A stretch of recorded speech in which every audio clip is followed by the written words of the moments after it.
We will get the money rolling first. We had the pistol round to find out. Two CTs moving over towards the pop dog position. Steel will pop in and pop out. Very brief indeed. Bomb's got headed towards Ivy. Could be a split towards the A site, and it seems that's quite likely. Flashbang being very careful, meticulous, moving into the site around the bomb train now, and so is Mir. He's good for one, but he'll get taken down pretty quickly. Headshots continue to fly in though. JR taking some down, and the CTs are raining in the kills now, leaving Henny alone versus 4, and he won't last very long. Hutchie with another kill in that round to finish things off. 2 quick kills for him, and there goes a pistol. Good start for Vega. Yeah, and you really like to see that when you're on that CT side, able to get those AWPs in a timely manner. However, of course, with no bomb plant, we're going to see a force buy from Immortals, and Vega Squadron are going to understand that as well. And it's interesting to see, which way teams go with this on the CT perspective, because some CT sides are thinking, okay, we'll get, some more rifles, we'll try to play those longer ranges, we'll expect some of those smokes to go down, we'll wait for the smokes, we'll get the retake in, or you can go for this approach, play closer ranges with the UMPs, you've got more utility to fight back against the execution of the Ts, whatever it may be. And we can see that they're not going to have any grenades because they didn't get that bomb down. So Vega Squadron do have a lot of advantages to play with, but you never know in CSGO, and Kianji definitely didn't know what hit him there. That's a lot of damage from that nade. One of the only players without any Kevlar, unfortunately. There's time for Immortals though, and they are all still alive. How do they get the... Well, I mean, looking at the setup on B, I think that's probably their best opportunity to get the bomb down. There you go. And they might not win the round, but we'll see. I think Vega Squadron are prepared to allow that to happen, but as you saw that Deagle shot come in, Vega Squadron may have to uncomfortably give up a bit more. But maybe let's give them a read that a push could come into A. Not sure what exactly might be going on in Vega Squadron, rotating back and forth. Mir now making his way through CT spawn back into the B bomb site. So it's a 2-2 setup, and JR's getting quite tagged, so problems may be compounded here for the CT side. It's a really nice play from Immortals, but they are definitely having some trouble now that the UMPs are getting to work on them. However, great damage was done by Bolts previously, leaving JR so low in the yard that maybe there's an opportunity in this 2 versus 2.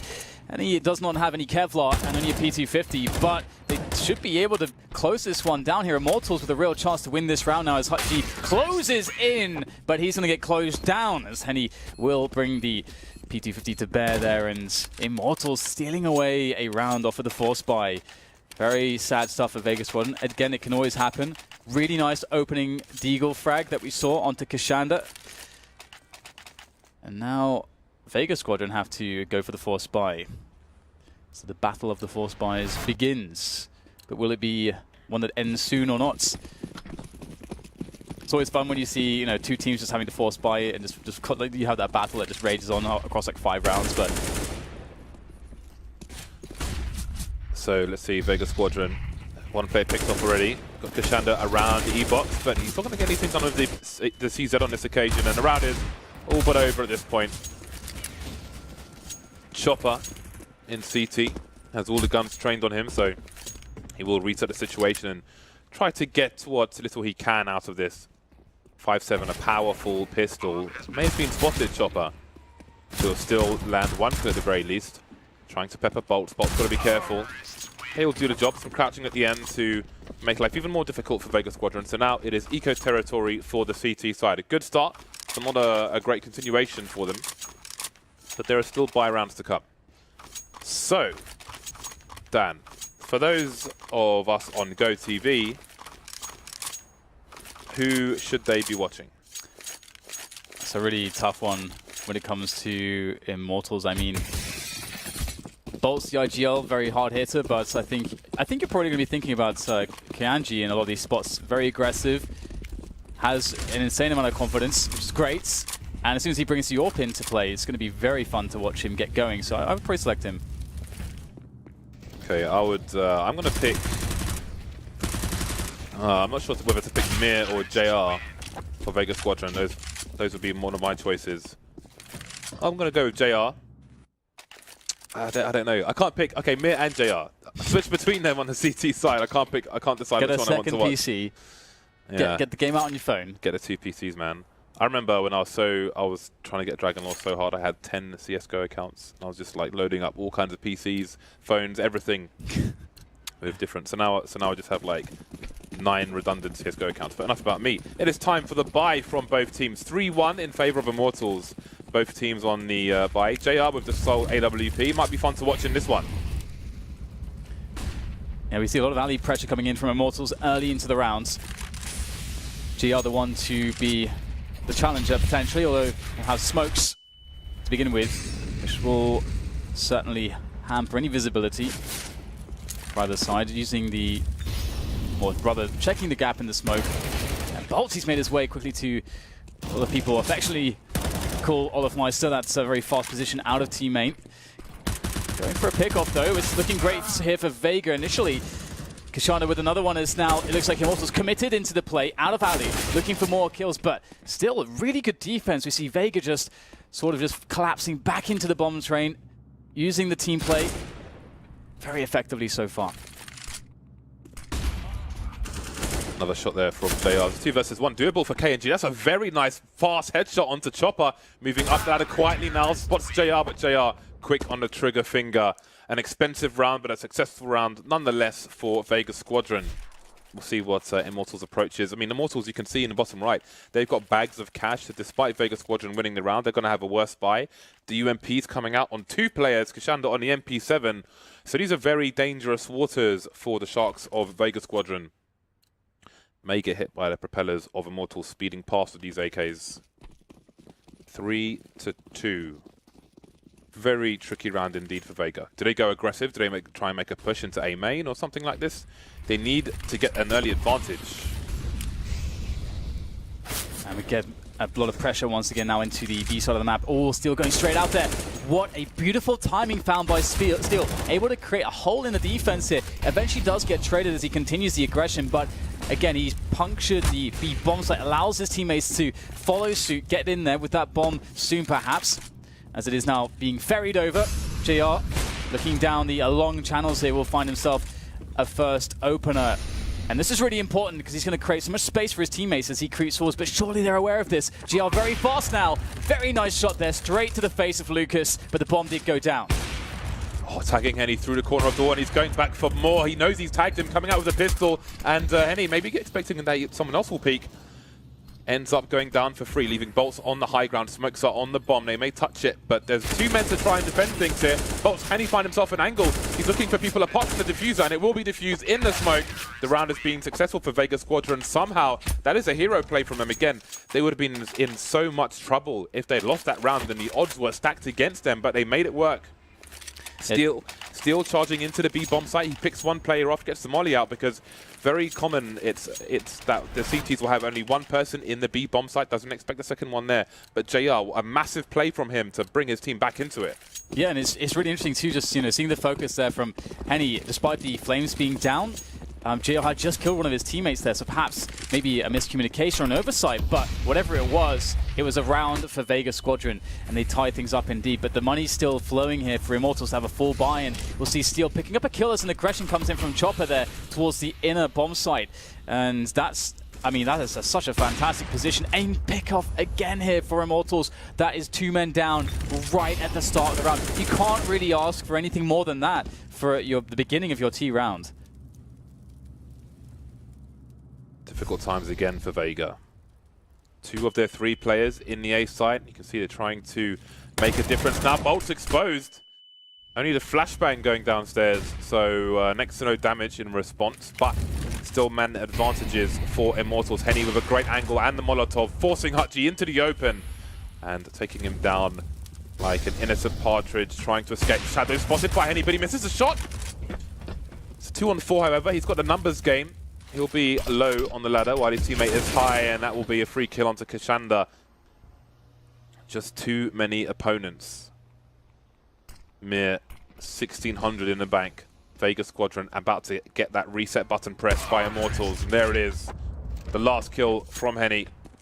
Immortals in the lead once again. Very back and forth affair. I like the fight that we're seeing out of Vega Squadron. Obviously, when you lose to that force buy in the second round, it's really, really tough to deal with, honestly. But they managed to get the momentum back fairly swiftly after only conceding 3 rounds in a row. And now it's obviously looking really interesting as far as the money is concerned. Immortals straight back into it. We get 4 HEs here for Vega Squadron.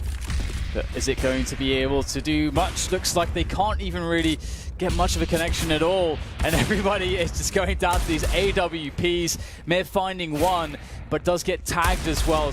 Oh wow, another kill coming in from Mir. Maybe more damage to be had here for him as he is still firing off with this deagle, but eventually he is shot down. And that's another round there for the Immortals side.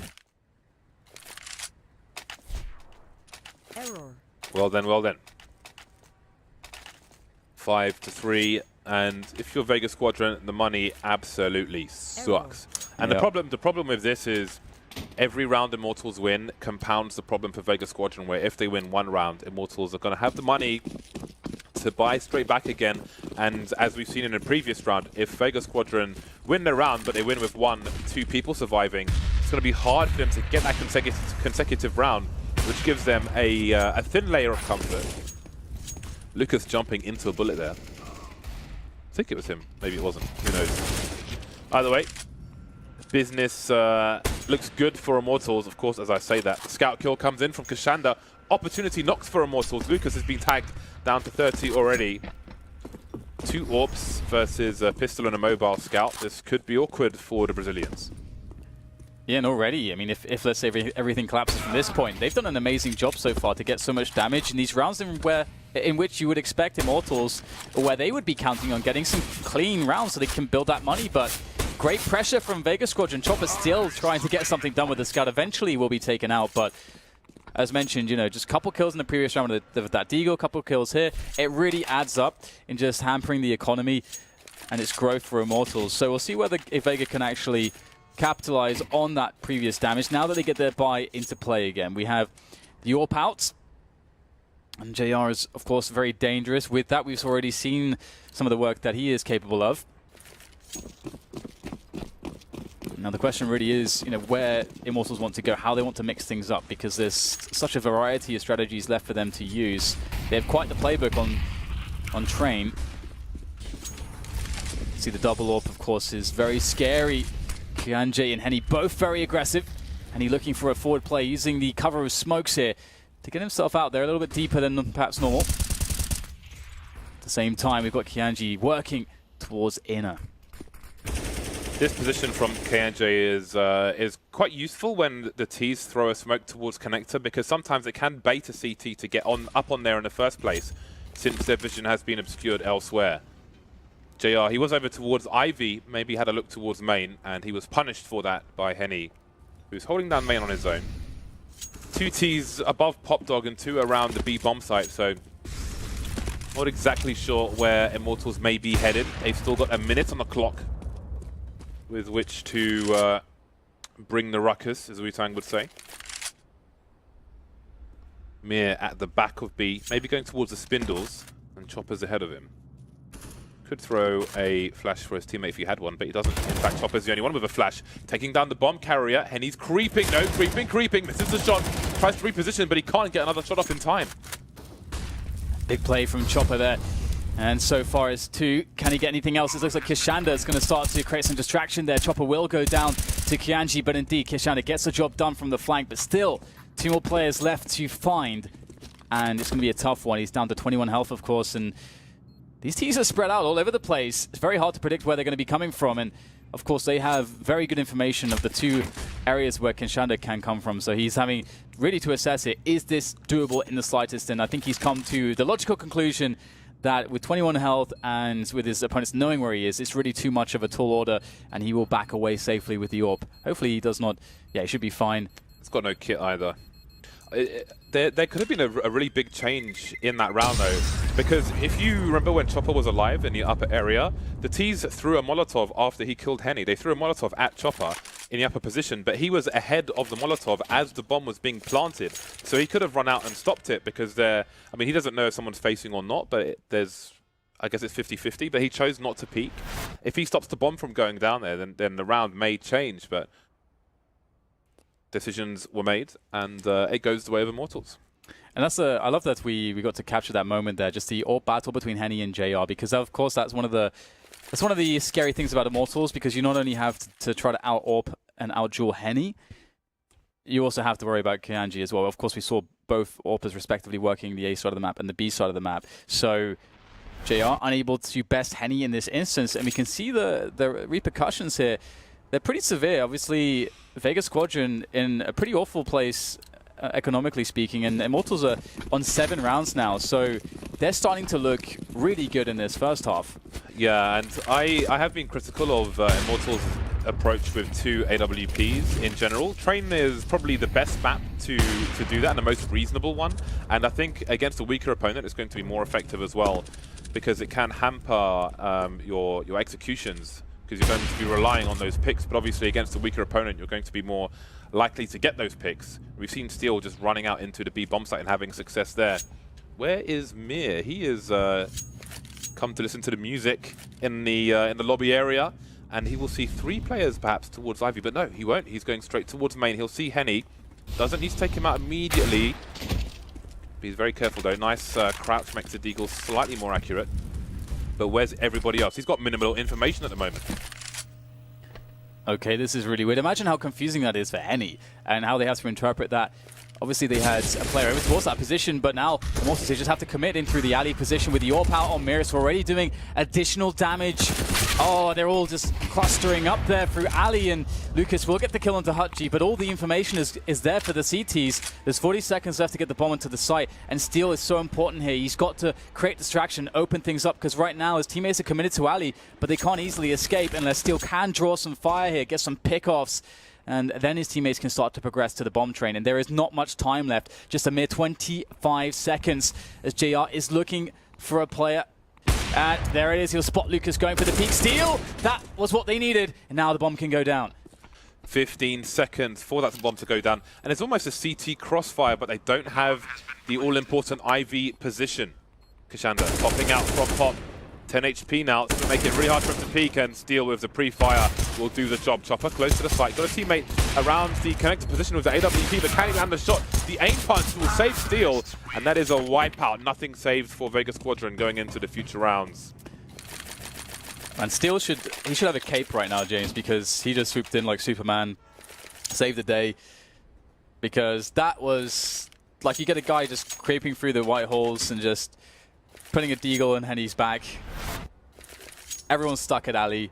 You've given them an AWP. That is a hard situation to deal with, and I think a lot of teams just fall apart in that spot. Like, how do you assess the situation? It's so chaotic. There's not much time.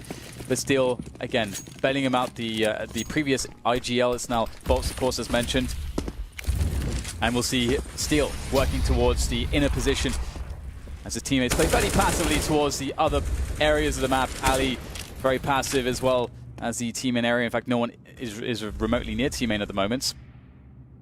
So Immortals perhaps predicting aggression, but it's not to be just yet.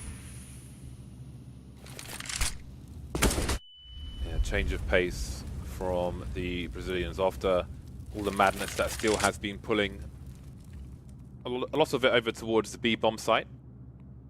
And that might keep Vega Squadron entertained there with 2 players as opposed to the 1 as you often see, which, if Immortals wants to go towards A, will make life easier for them in that direction.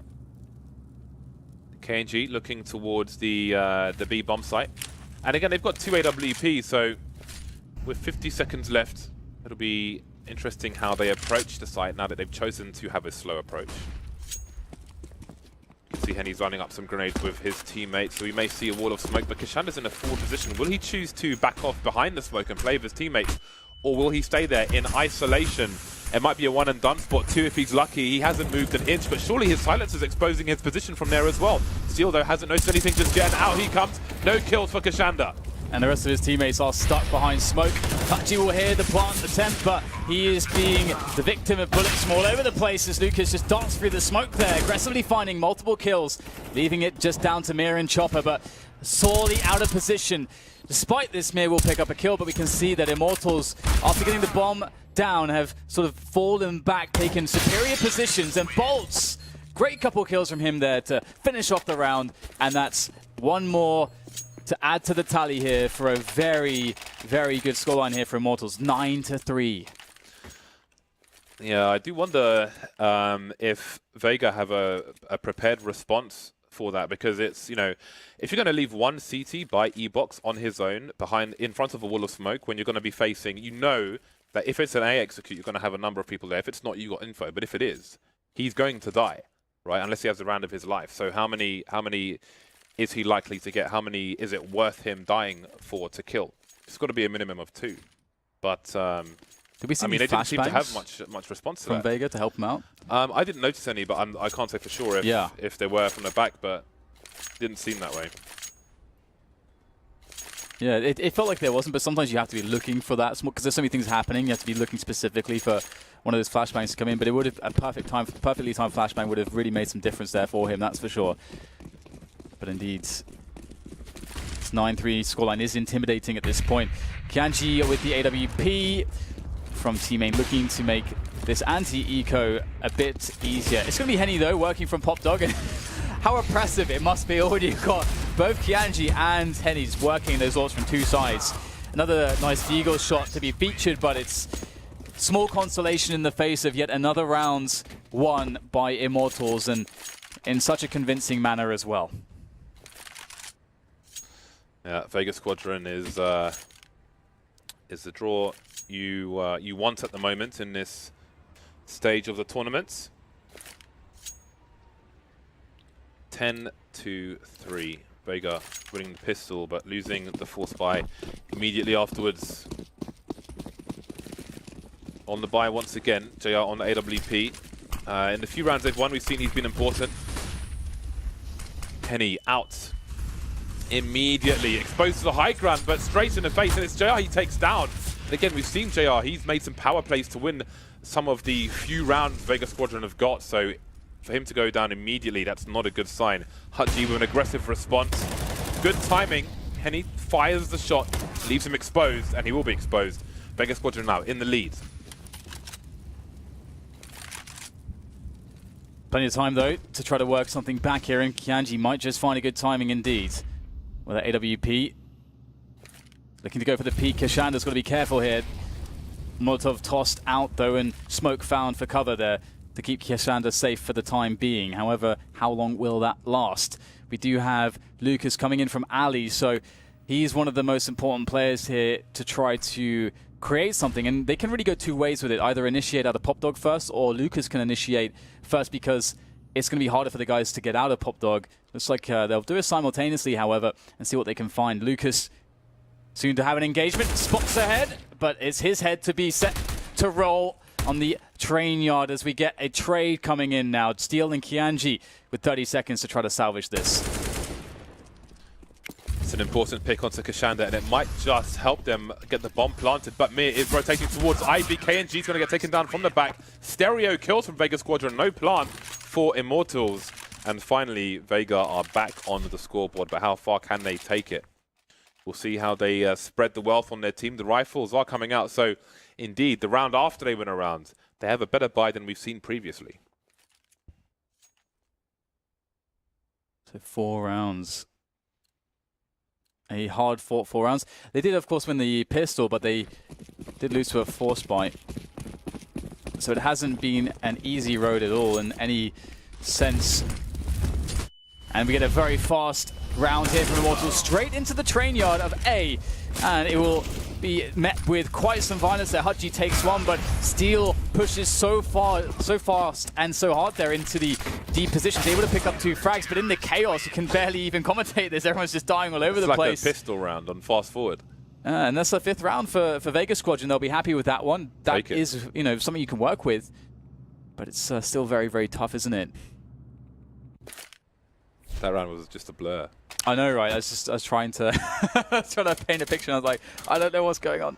Everyone's dying. Everyone's fighting. It was a brawl. It was like a pub brawl. Well, maybe the worst is over for Vega Squadron, because they were quite overwhelmed in a number of rounds, be them fast or slow, on their defensive half. But now it's their turn to try and set the pace. We have the glowing hair of Sapphire. She is our observer for the second half of today's matches, if I'm not mistaken. Or is it the first half? I think it's the first half, actually. Maybe this is our last game. Anyway, 5-10. Vega Squadron have it all to do. It's an important pistol round for them. 3 players on the Kevlar. Mir's gone for the Deagle. And there are some nice narrow angles. Oh, no. Blockerino. Oh dear, that's not a good start. Oh, that feels bad, doesn't it? That feels bad. We've all been there. We've all been there. That was all so horrible. That reminds me, I mentioned it once before, of some guy from a group of friends who was like a silver or something, made a highlight video. And he's like blocking his teammate and does 2 doors. And his teammate dies and he goes and kills the guy. And that's like part of his highlight video. It's unreal. That is amazing. Well, it's pushed now into the bomb site here. Well, Kianji has something to say about that. That's going to be 3 kills for him so far. And now, I mean, it started very poorly for Vega Squadron. A bit of misfortune, mistiming. But now it's the round that has been missed as it's Immortals who claim the pistol. And all the pressure is on Vega to do what Immortals did and to win the force buy that is now to come.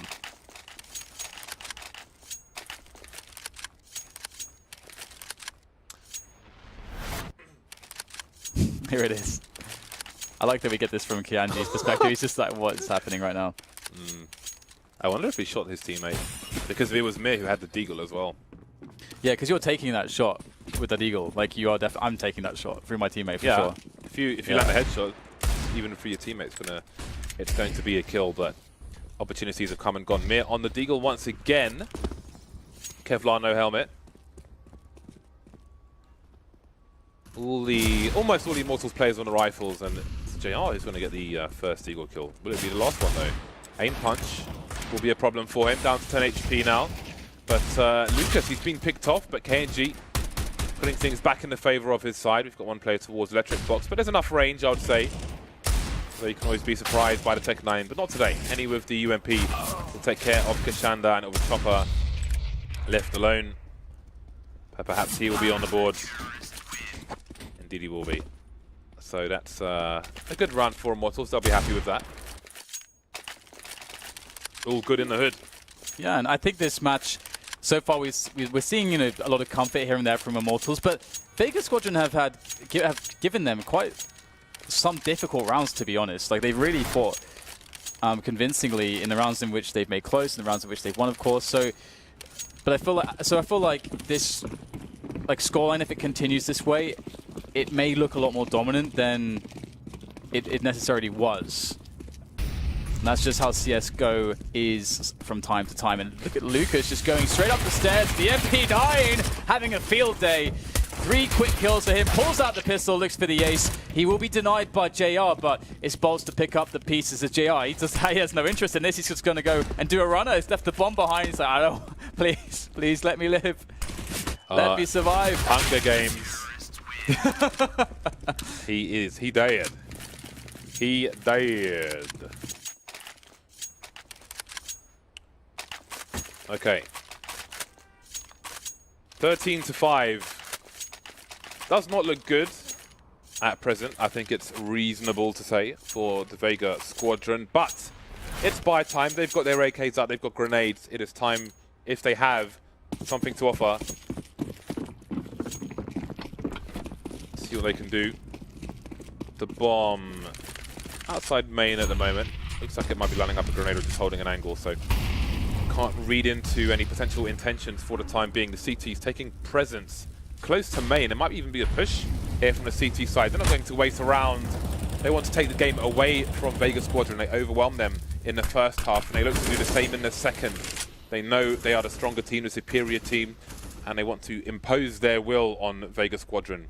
I think they're just going to go for the set piece with smokes on A, I think. But it's so dangerous because look at Henny's position. I don't think you can't really do it until you clear this space. I mean, with the forward smoke there, now you can't really safely run out of T main. So Henny will give up the position though, so now it's okay. But still, it is scary.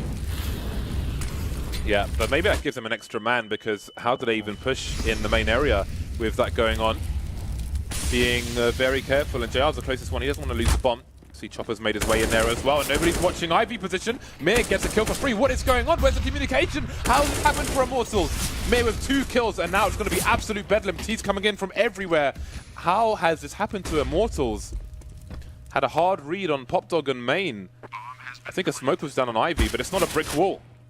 Vega Squadron going through it, Mir making a hero play, taking a gamble, and it pays off. The house has been defeated for this round. Yeah, it's definitely what you would describe as a mistake there from Immortals, just having, like, because one thing, you know, having somebody watching it and losing the 1 versus 1, then there's time to react at the very least for the player that supports on the green train, but of course, you know, we're in a situation there where he walks out. That's 2 free kills for me. No one's looking. That shouldn't happen for Immortals, definitely speaking. So it's great though. Of course, the Vega Squadron gives them a real chance back into this, because let's look at the situation. They're going to survive with 5 players. Okay, 2 just died to the bomb, James. 2 players just died to the bomb, James. Mir got sent into orbit then. James, 2 players just died to the bomb. Mir was sent in to orbit. Well, now the question is, well, I mean, I was going to say, can they break the economy and make life really hard? Maybe there's opportunity there. I mean, let's be fair. Immortals took a risk, and it did not go well for them at all. But they are on the buy. They are back on the double AWPs, this time on the CT side. And they were dominating with those in every type of round, almost, in the first half. And I'd be surprised if that did not continue. Look at the aggression from Immortals. Last time towards main, this time towards Ivy. Molotov will force Lucas back, but Vega Squadron will abandon Ivy for the time being as well. I actually really like the forward smoke there, because, I mean, we can look at it this way. If Vega Squadron wanted to run a fast round, that little play there, which was not even necessarily designed to get a kill, but, you know, a kill would be a bonus, slows them down a lot. And because there's 2 AWPs on Immortals, it gives their AWPers more time to do stuff, to maybe find picks, maybe get angles. So it slows the round down to a position which strengthens Immortals' chances to get to use their advantages. KNG with a very nice angle. Not sure if he spotted 2 players, but some information for the CT side. Still with a kill on the high ground, moving to the low. They might be looking for him. He's going to make a nuisance of himself, as he did in the first half. Lucas taken down in the meantime. Bomb getting planted. No angle for Steel. And the team's got nice post-plant positions already, but JR might need to get off the site. The grenade, though, may not allow him. More damage done. He's got 1 HP. 1 HP Jesus, chipping a chair. Can he actually do some damage from this position? That would be so outrageous. Steel shuts him down, though, and that's going to be the cue to go in here for the CTs. Immortals need to get onto that bomb very quickly at this point. 2 players left. Kishanda is the only one now by E-Box. Oh, shot through there. And that looks like they know exactly what's up. Kishanda has to play it perfectly, but there's no opportunity to do so. Henny is not playing around, and it will be a defuse coming in from Kianji in a timely manner. Immortals now onto 14. Decent attempt, though, from Vega. They had really nice post-plant positions, but you have to love the patience from Immortals there, because they have so many players alive in that post-plant position. It can be very hard sometimes to coordinate your team to play that situation effectively. Big damage coming out from these AWPs on the CT side. It's been a good map for the Immortals AWPers, that's for sure, showing their power, their prowess, their proficiency. 2 rounds away are Immortals from a victory in this match. We see some shortcomings now in the buy for Vega Squadron, a Tech 9 only for Kishanda. And Henny is puncturing more balloons towards the B bomb site. 3 players remaining for Vega Squadron, and not much time has passed. The fun police are here, as far as Vega Squadron are concerned. Chopper, not allowed to stand anywhere near T-spawn. The CTs are everywhere. Yeah, and you can see it's quite the struggle to play up against Immortals, who are happy to take some risks, happy to try and use those double orbs, playing it patiently at the right times, playing aggressively, when it suits them. And this is a great position from Lucas here, and there's so much to work with in this position, because I was going to say he could just hold that spot, and if they go alley, great, he gets a great engagement. If they go towards A main, his teammates will spot it. He can get a very fast flank in. There's lots to work with there, but decides to go aggressive. What doesn't work out this time. Timing is sometimes your best friend and sometimes your mortal enemy in the game of Counter-Strike. And an interesting 2v2, considering that what we have left for Immortals are the 2 AWPers.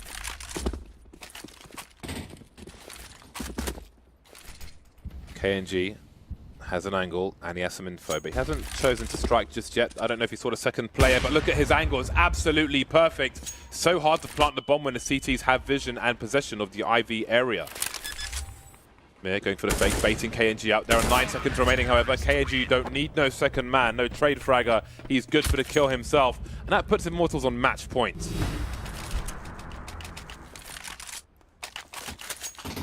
T-side's hard, man. It's hard to play that T-side.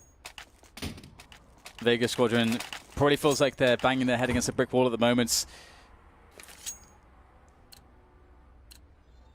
Let's see what they're up to here. We've got Tech 9s, a bunch of grenades to work with as well, and we'll likely see a rush somewhere. A, you can of course do, there's good options for the utility and Tech 9s from both perspectives, so see which the choice will be. Looks like it's going to be a quick rush through Pop Dog and T main. They're setting up the smokes now. How well can Immortals defend? A quick one from Vega Squadron, perhaps before Immortals can take the T map control, but there's a 2-man spray down for Steel. He's got the garden hose out. Henny, oh, what a lovely shot from Henny, and he's good for the second one as well. JR remains versus 5. Immortals are really enjoying themselves in this game, and it's a good boost of confidence going ahead into the next one. But JR, how much can he do? 1 versus 5 for Peter50, asking too much of him. Immortals dominating train on both halves, 16-6, absolute spanking from them. Yeah, definitely, and it really shows you the dynamics and how things change between CT and T side, because once you're on that T side, you're against a team that has so much skill between the AWPers and the riflers and the setups and the aggressions they can play, how well they can play off of a post plant. You know, we saw a great CT side from Immortals from that perspective. So you have to be strategically on point, but you also need to be explosive individually. And there is so much demand for all those skill sets that it seemed like a bit too hard there. But we saw on the CT side a lot of potential from Vega Squadron. They were able to hit their shots. We saw some good performances here and there. Of course, they did lose the second round after winning the pistol, which does really hurt. But I think Vega Squadron shouldn't be too demoralized by this. Yeah, it was somewhat a bully match from Immortals, though. So I think it might be some level of demoralization. But just one game a day, can move on and focus on what is to come in the next day. Immortals, very nice match from them, and that's I think that's what we should have expected from that game. And yeah, especially if you consider that yesterday they played Astralis. It's quite the contrast for them to then be able to be like, okay, playing Astralis, it's kind of hard to run your own game. It's a very